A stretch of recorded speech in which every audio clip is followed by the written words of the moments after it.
नमस्कार दोस्तों, मेरा नाम है राजेश और क्राइम स्टोरीज चैनल पर मैं आपका बहुत बहुत स्वागत करता हूं।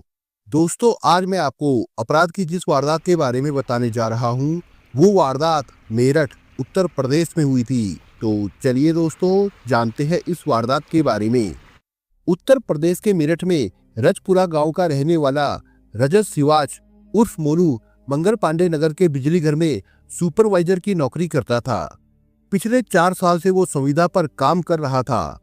पुष्पा भी मंगल पांडे नगर के बिजली घर में ही काम करती थी।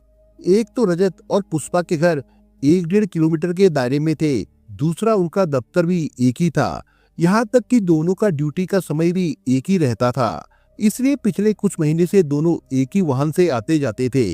29 अप्रैल 2020 की सुबह भी ऐसा ही हुआ था। रजत की मोटरसाइकिल के गियर में कुछ खराबी आ गई थी, इसलिए पिछले 1 सप्ताह से रजत पुष्पा के साथ उसकी स्कूटी से बिजली घर जा रहा था। उस दिन सुबह करीब 8:15 बजे वो पुष्पा की स्कूटी पर उसे पीछे बैठाकर बिजली घर जा रहा था। जब वो मवाना रोड पर विजय लोक कॉलोनी के सामने FIT के पास पहुंचा तो अचानक पीछे से तेजी से आए स्प्लेंडर बाइक सवार 2 युवकों ने अपनी बाइक स्कूटी के सामने अड़ा दी। सब कुछ इतना तेजी से हुआ कि रजत को ब्रेक लगाकर स्कूटी रोकनी पड़ी। वो गुस्से से चिल्लाया, ओ भाई, होश में तो हो, भांग पी रखी है क्या? बाइक पर सवार दोनों युवकों ने रुमाल बांधकर मास्क पहना हुआ था, इसलिए उन्हें पहचान पाना मुश्किल था। इससे पहले कि पुष्पा और रजत कुछ समझते, बाइक सवार युवकों में से एक बाइक से उतरा और कमर में लगा रिवॉल्वर निकालकर तेजी से स्कूटी के पास जाकर रजत के जबड़े पर पिस्तौल सटाकर गोली चला दी। इतना ही नहीं, उसने एक गोली और चलाई जो रजत के भेजे में घुस गई। एक के बाद एक 2 गोली लगते ही रजत स्कूटी से नीचे गिर गया। उसके शरीर से खून का फव्वारा छूट पड़ा। सब कुछ इतनी तेजी से अचानक हुआ कि पुष्पा कुछ भी नहीं समझ पाई। ना ही उसकी समझ में ये आया कि क्या करे। जब माजरा समझ में आया तो उसके हलक से चीख निकल गई और वो मदद के लिए चिल्लाने लगी। इतनी देर में वारदात को अंजाम देकर दोनों बाइक सवार वहां से फरार हो गए थे। जिस जगह ये वारदात हुई थी वो इलाका रजत के घर से मात्र 2 किलोमीटर की दूरी पर था। बदहवासी पुष्पा ने सबसे पहले अपने मोबाइल से रजत के पिता जोगिंदर सिंह को फोन किया। जोगिंदर सिंह ने तुरंत अपने भतीजे विपिन को फोन करके ये बात बताई और परिवार के सदस्यों के साथ घटना स्थल की तरफ दौड़ पड़े। रजत के ताऊ का लड़का विपिन चौधरी रजपुरा गांव का प्रधान है। जैसे ही उसे अपने चाचा से रजत के ऊपर गोली चलने की सूचना मिली तो वो लोगों को साथ लेकर कुछ ही मिनटों में विजय लोक कॉलोनी के पास पहुंच गया। विपिन चौधरी के पहुंचने से पहले ही रजत की मौत हो चुकी थी। जिस जगह घटना घटी थी वो इलाका गंगानगर थाना क्षेत्र में आता था। लिहाजा विपिन चौधरी ने तुरंत गंगानगर थाने के SHO ब्रिजेश शर्मा को फोन करके अपने भाई के साथ घटी घटना की सूचना दे दी। सुबह का समय ऐसा होता है जब रात भर की गश्त और निगरानी के बाद पुलिस नींद की उबासी में होती है। फिर भी पुलिस को घटनास्थल पर आने में मुश्किल से 10 मिनट का समय लगा। घटना की सूचना मिलते ही SP अखिलेश भदौरिया, SP देहात अविनाश पांडे, फॉरेंसिक टीम और क्राइम ब्रांच की टीम के अफसरों को लेकर मौके पर पहुंच गए। थोड़ी देर बाद SSP अजय साहनी भी घटनास्थल पर पहुंच गए। पुलिस अधिकारियों ने घटना को लेकर सबसे पहले वारदात की प्रत्यक्षदर्शी पुष्पा से जानकारी ली। उसके बाद रजत के घर वालों के बयान दर्ज किए गए, लेकिन किसी ने भी ये नहीं बताया कि रजत की किसी से कोई दुश्मनी थी। वहां पहुंची रजत की मां और पत्नी निशा दहाड़े मार मार कर रो रही थी, जिससे माहौल बेहद गमगीन हो गया था। SSP के निर्देश पर लिखापढ़ी करके रजत के शव को पोस्टमार्टम के लिए भिजवा दिया गया। पुलिस के साथ थाना गंगानगर पहुंचे परिवार वालों की तहरीर पर SSP अखिलेश भदौरिया ने अज्ञात हत्यारों के खिलाफ धारा 302 के तहत हत्या का मुकदमा दर्ज करवा दिया। इस केस की जांच का काम SHO ब्रिजेश कुमार शर्मा को सौंपा गया। SSP अजय साहनी ने गंगानगर पुलिस की मदद के लिए क्राइम ब्रांच की टीम को भी लगा दिया था। उसी शाम को पोस्टमार्टम के बाद रजत का शव उसके घर वालों को सौंप दिया गया। परिजनों ने उसी शाम रजत के शव का अंतिम संस्कार कर दिया। इस दौरान जांच अधिकारी ब्रिजेश शर्मा ने उस इलाके का फिर से निरीक्षण किया जहां वारदात हुई थी। वारदात के बाद हत्यारे जिस दिशा में भागे थे, संयोग से वहां कई CCTV कैमरे लगे थे। जांच अधिकारी के आदेश पर पुलिस ने उन सभी CCTV कैमरों की फुटेज अपने कब्जे में ले ली। एक पुरानी कहावत है कि हत्या जैसे हर अपराध के पीछे मुख्य रूप से 3 कारण होते हैं, जड़ जोरू और जमीन।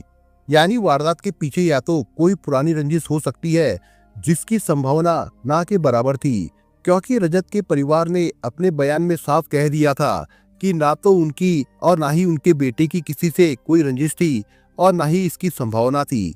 वैसे भी रजत के बारे में अभी तक जो जानकारी सामने आई थी उसके मुताबिक वो हंसमुख और मिलनसार प्रवृत्ति का लड़का था। वो केवल अपने काम से काम रखता था।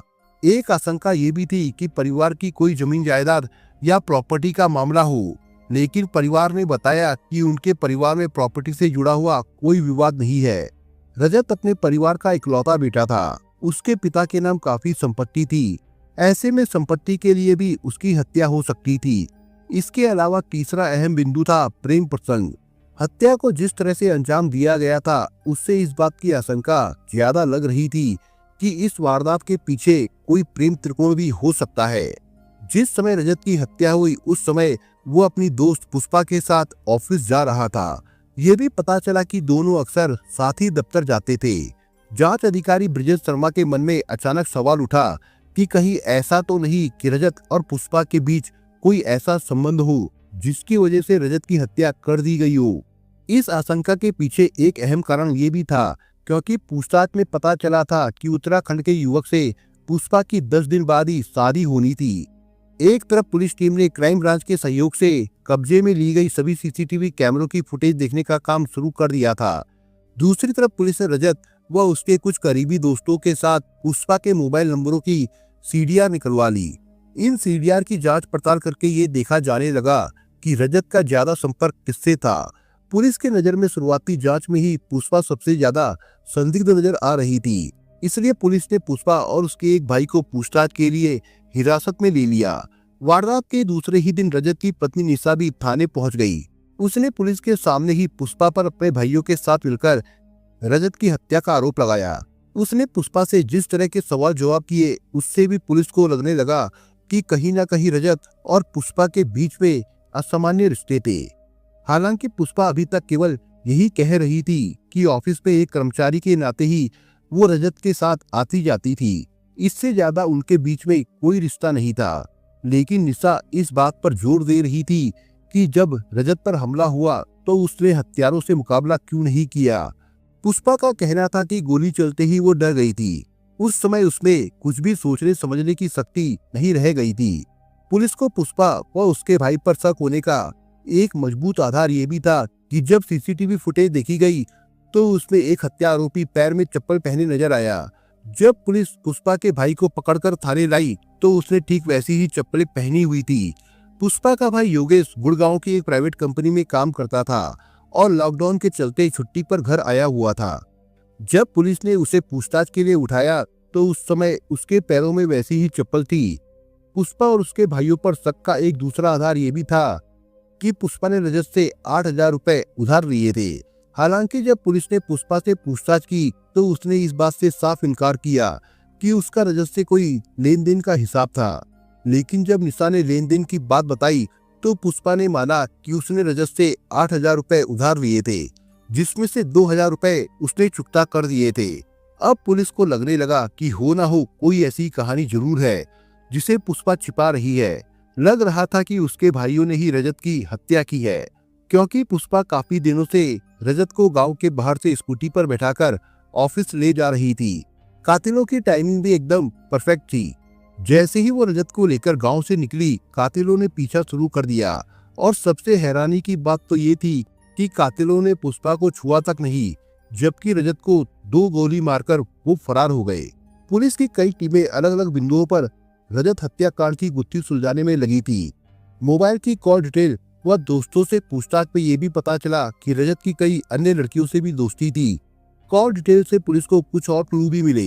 इस दौरान पुलिस ने एफआईटी से लेकर रजपुरा तक 42 सीसीटीवी की फुटेज देखने का काम पूरा कर लिया। फुटेज में बाइक सवार तो मिले पर उनकी पहचान नहीं हो पाई। पुष्पा से कातिलों के बारे में जितनी भी जानकारी मिली थी उसके आधार पर पुलिस ने उनके स्केच तैयार किए। पुलिस और क्राइम ब्रांच की टीमें 2 हफ्तों तक सीसीटीवी फुटेज खंगालते हुए हर संदिग्ध से पूछताछ करती रही। पुलिस ने एफआईटी से सीसीटीवी को आधार बनाकर भी बदमाशों की तलाश की। सीसीटीवी की फुटेज देखकर लग रहा था कि बदमाश गंगानगर से अमहेड़ा होते हुए सिखेड़ा की तरफ गए थे और सिवाय टोल प्लाजा होते हुए मुजफ्फरनगर की तरफ निकल गए थे। आशंका थी कि शूटर मुजफ्फरनगर क्षेत्र के हो सकते हैं। पुलिस और क्राइम ब्रांच की टीम इस आधार पर भी मामले की पड़ताल करती रही। पुलिस ने दोनों शूटरों के स्केच के आधार पर जेल में बंद बदमाशों से भी पहचान कराने की कोशिश की। 2 सप्ताह की जांच में एक बात साफ हो गई थी कि पुष्पा या उसके परिवार के लोग कुछ बातों को लेकर संदिग्ध जरूर लग रहे थे, लेकिन उनके खिलाफ अभी तक ऐसा कोई ठोस सबूत या आधार सामने नहीं आया था कि उन्हें गिरफ्तार किया जाता। इसलिए पुलिस उन्हें पूछताछ के लिए थाने बुलाती तो रही, लेकिन इसके साथ दूसरी दिशा में भी अपनी जांच आगे बढ़ाती रही। दरअसल पुलिस जब सीसीटीवी की जांच कर रही थी तो उन्हें घटनास्थल से पल्लवपुरम तक के सीसीटीवी कैमरों में एक ऐसी बाइक दिखी जिसमें मुंह पर गमछा बांधे 2 सवार बैठे थे। बाइक भी एक जैसी थी, बस फर्क इतना था कि वो बाइक जब घटनास्थल पर दिखी थी तो उसकी नंबर प्लेट इस तरह मुड़ी हुई थी कि सीसीटीवी में उसका नंबर नहीं दिखाई दे रहा था। लेकिन पल्लवपुरम के बाद जब वो बाइक दिखी तो उसकी नंबर प्लेट एकदम सीधी थी और उसका नंबर भी साफ दिख रहा था। क्राइम ब्रांच की टीम ने जब जांच अधिकारी ब्रजेश शर्मा को उस बाइक का नंबर निकाल कर दिया तो शर्मा ने तत्काल बाइक के नंबर को ट्रेस करवाकर उसके मालिक का पता निकलवा लिया। पता चला कि वो बाइक कंकरखेड़ा के सैनिक विहार में रहने वाले ईशान दत्ता के नाम थी। लंबी कवायद के बाद पुलिस को एक बड़ा सुराग मिल गया था, इसलिए पुलिस ने तत्काल एक पुलिस टीम को भेजकर ईशान दत्ता को थाने बुलवा लिया। सीसीटीवी में जो बाइक दिखाई दे रही थी उसी नंबर प्लेट की बाइक ईशान के घर पर खड़ी थी। पुलिस उसे भी अपने साथ थाने ले आई। थाने में ईशान दत्ता से पूछताछ की गई। ईशान नौकरी पेशा युवक था। जब पुलिस ने उसे बताया कि 29 मई को उसकी बाइक का इस्तेमाल रजत सिवाज की हत्या करने में हुआ था तो ईशान ने बिना एक पल गवाए बता दिया कि उससे एक दिन पहले कंकरखेड़ा के श्रद्धापुरी में रहने वाला उसका दोस्त अंशुल उसकी बाइक ये कहकर ले गया था कि उसे किसी काम से मुजफ्फरनगर जाना है, 1-2 दिन में बाइक लौटा देगा।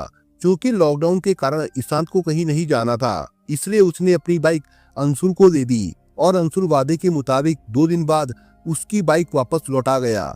ईशान ने बताया कि उसे नहीं मालूम कि अंशुल ने उसकी बाइक का इस्तेमाल किसी गलत काम में किया है। पुलिस को पहले तो ईशान की बातों पर यकीन नहीं हुआ, लेकिन उसके मोबाइल की लोकेशन को ट्रेस करने के बाद ये बात साफ हो गई कि उस दिन वो अपने घर पर ही था। पुलिस ने पुख्ता यकीन करने के लिए आस पड़ोस के लोगों से भी इस बात की पुष्टि कर ली। उस दिन ईशान अपने घर पर ही था। ईशान से पूछताछ के बाद ये बात तो साफ हो गई कि उसकी बाइक अंशुल बावरा नाम का उसका दोस्त लेकर गया था। अब पुलिस के रडार पर अंशुल बावरा आ गया। ईशान दत्ता से अंशुल बावरा की सारी जानकारी और पता हासिल करने के बाद पुलिस ने अपना जाल बिछाया।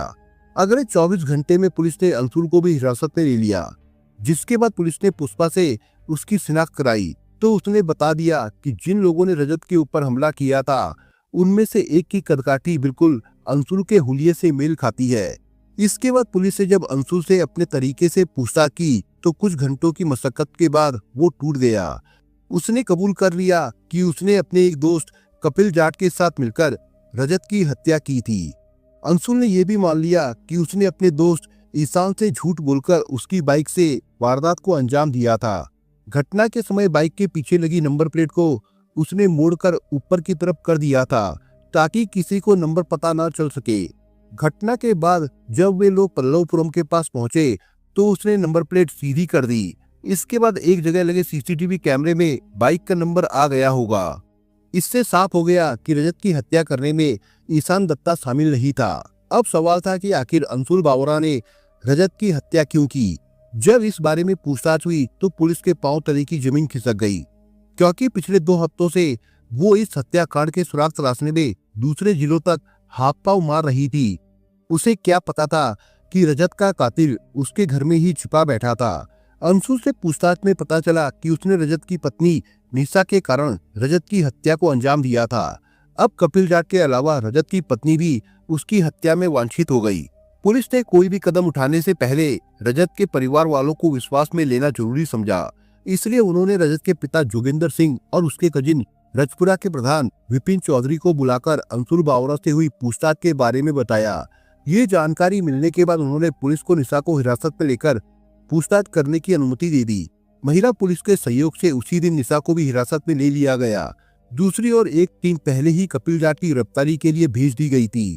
उसे भी रात होते होते पुलिस ने धर दबोचा। इसके बाद तीनों आरोपियों को आमने सामने बैठाकर पूछताछ की गई।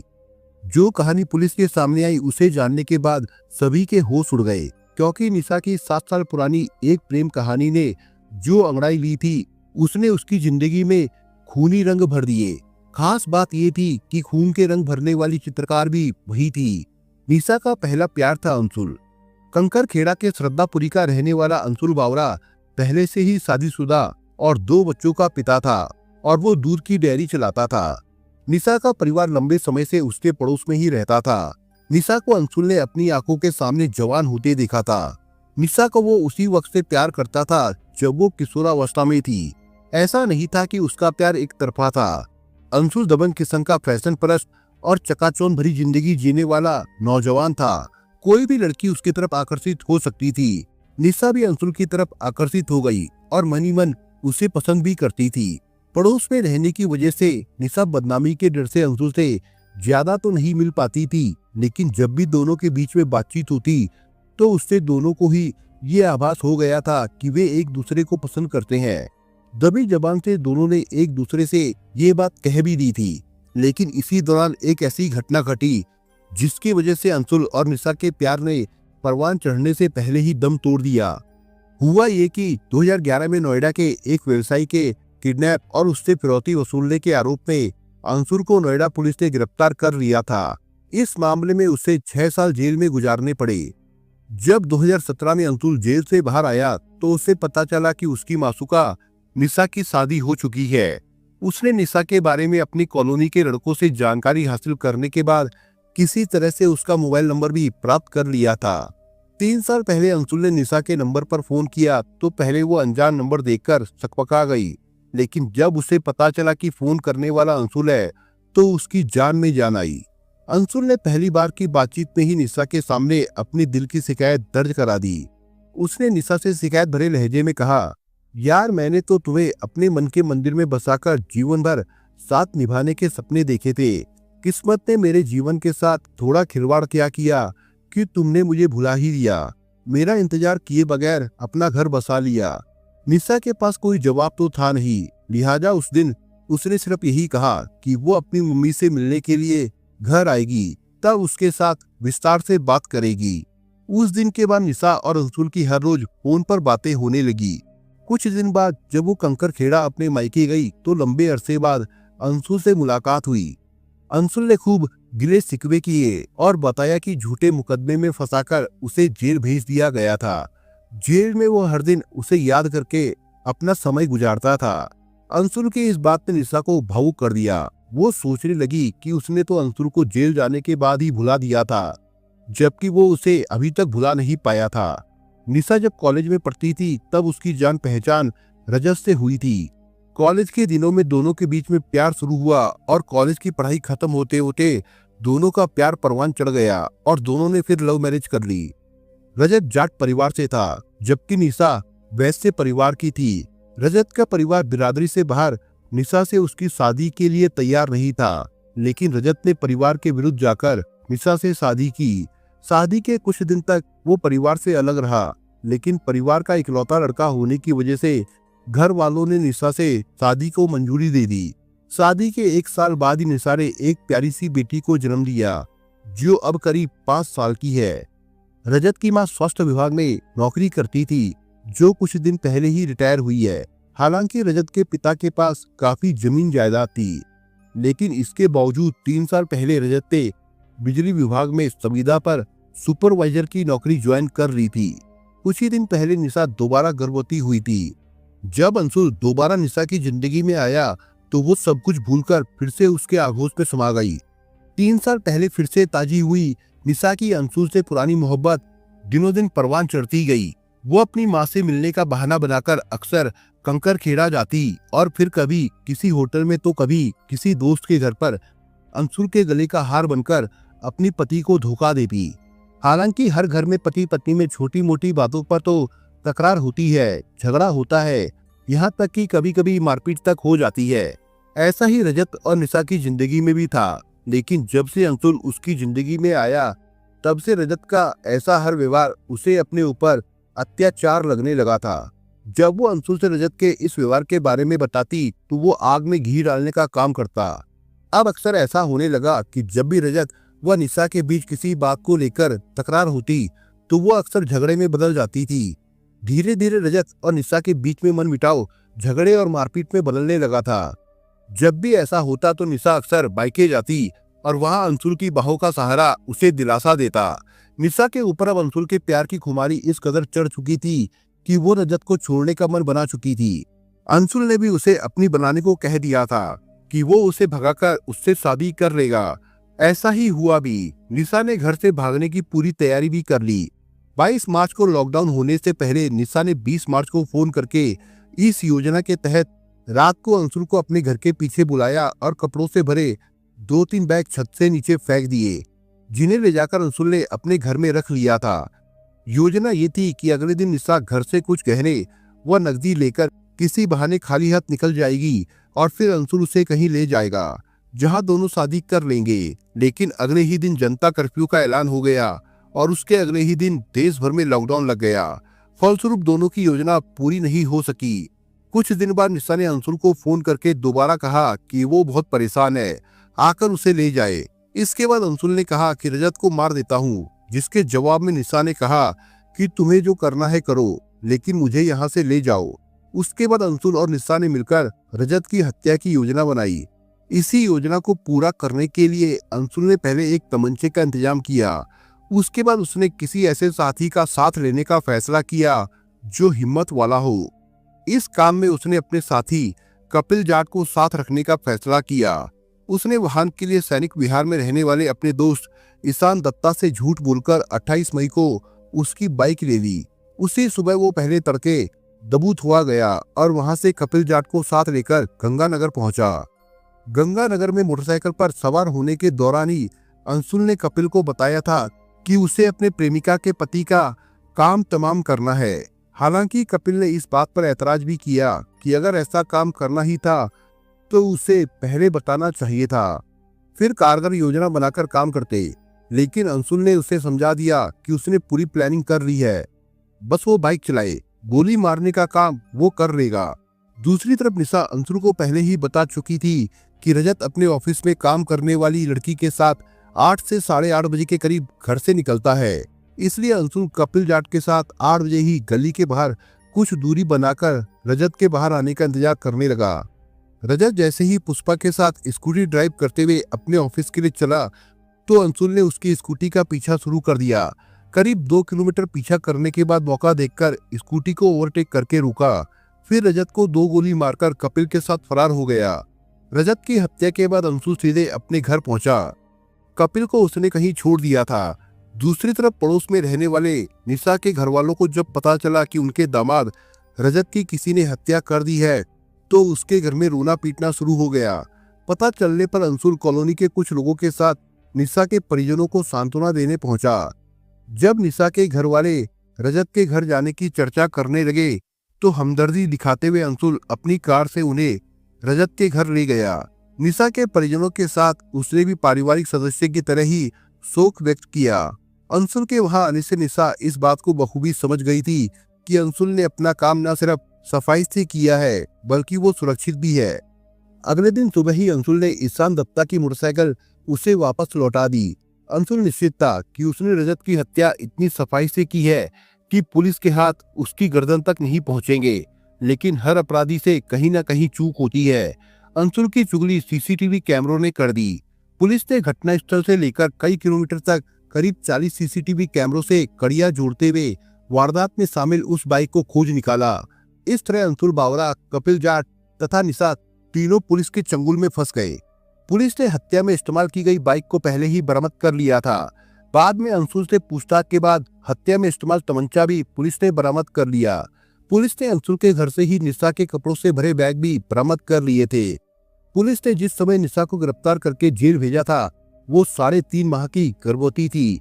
रजत के कत्ल और अंशुल से निशा के नाजायज रिश्ते की कहानी सामने आने पर रजत के घर वाले चाहते हैं कि निशा की कोख में पल रहे बच्चे का डीएनए टेस्ट कराया जाए। यदि बच्चा रजत का है तो वो अपना लेंगे। हालांकि परिवार ने निशा की 5 साल की बेटी को अपने पास ही रखा है। दूसरी तरफ निशा के पिता बेटी की करतूत से बेहद शर्मिंदा है और कहते हैं कि वे उसकी पैरवी नहीं करेंगे। दोस्तों, आप अगर चैनल पर नए हो तो आप चैनल को सब्सक्राइब करने के साथ कमेंट बॉक्स में इस कहानी के बारे में अपने विचार जरूर लिखिएगा। मिलता हूं एक नई कहानी के साथ, तब तक के लिए अपना ख्याल रखिएगा। धन्यवाद।